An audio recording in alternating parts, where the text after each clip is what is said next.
Chapter 8, exercise 8.8, question number 13 and 14 கான solution. Question number 13, linear approximation for g of x equal to cos x at x equal to pi by 2. g of x அப்படிங்கிற function cos x தான் கொடுத்துறாங்க. cos xக்கு x equal to pi by 2ல linear approximation அப்படிங்கிறது என்னவா இருக்கும் அப்படின்னு சொல்லி கண்டுபிடிக்கணும்.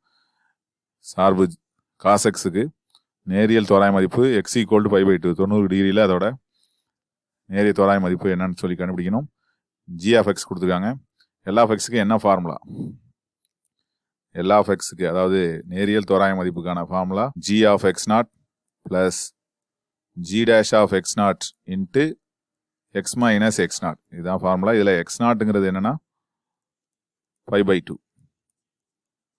g of xங்கிறது கொடுத்துட்டாங்க. g of xங்கிறது cos x. g of x naught அப்படிங்கிறது என்ன கிடைக்கும்? cos x நாட்ங்கிறது pi by 2ங்கிறதுனால cos pi by 2. cos 90 degree அப்படிங்கிறது எவ்வளவு? 0.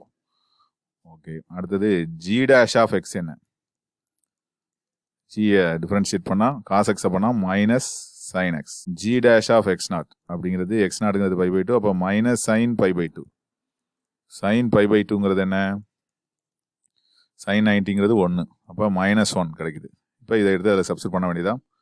L of xங்கிறது என்ன கிடைக்கும் நமக்கு? g of x நாட்ங்கிறது 0, g dash of x நாட்ங்கிறது மைனஸ் 1, x மைனஸ் x நாட்ங்கிறது pi by 2.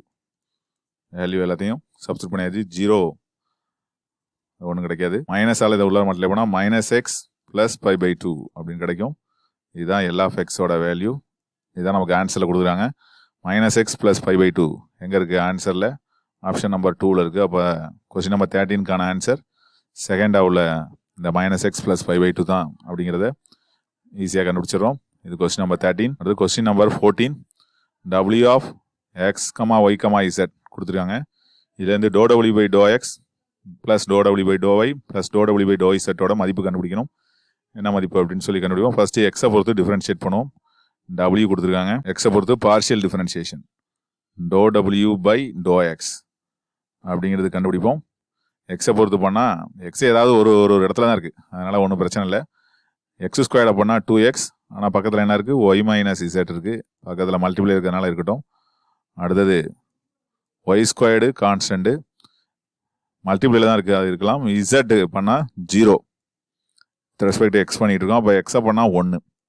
Okay, plus z squared into எக்ஸை டிஃப்ரென்ஷியேட் பண்ணால் 1, ஒய்யை டிஃப்ரென்ஷியேட் பண்ணால் 0.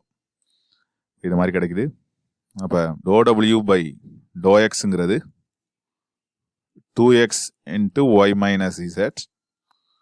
அப்புறம் இந்த ப்ளஸ் z ஸ்கொயர்டு வருது, அப்போ அதை முன்னாடி எழுதுவோம். ப்ளஸ் z ஸ்கொயர், அப்புறம் ஒய் ஸ்கொயருக்கு மைனஸ் வருது, மைனஸ் ஒய் ஸ்கொயர். ஓகே, இது மாதிரி கிடைக்குது. இப்போ இதே மாதிரி எக்ஸை டிஃபரன்ஷியேட் பண்ண மாதிரி சிமிலர்லி போட்டுடலாம். சிமிலர்லி இதே போன்று என்ன சொல்லிடலாம்? w by yயும் இதே போல தான் இருக்கும்.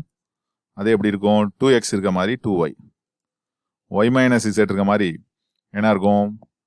இப்போ எக்ஸ்னா ஒய் z, ஒய்னா என்ன இருக்கும்?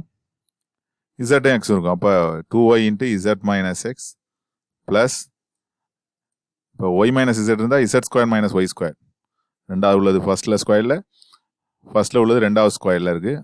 அப்போ அதே போல் இது என்ன ஆகிடும்? எக்ஸ் ஸ்கொயர்டு மைனஸ் z ஸ்கொயர்னு இருக்கும். ஓகே, சிமிலர்லி அதாவது எக்ஸை போலவே ஒய்யையும் நம்ம ஃபாலோ பண்ணுறோம். அடுத்து இசட்டையும் இதே போலவே ஃபாலோ பண்ணுவோம்.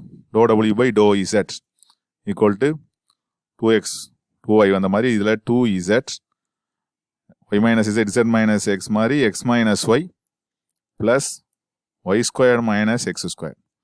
இது மாதிரியான டேர்ம்ஸ் நமக்கு கிடச்சிருது. மூணையும் ஆட் பண்ணுறது தான் நமக்கு தேவையான ரிசல்ட்டு. மூணையும் ஆட் பண்ணுவோம். மூணையும் ஆட் பண்ணோம்னா என்ன கிடைக்கும்?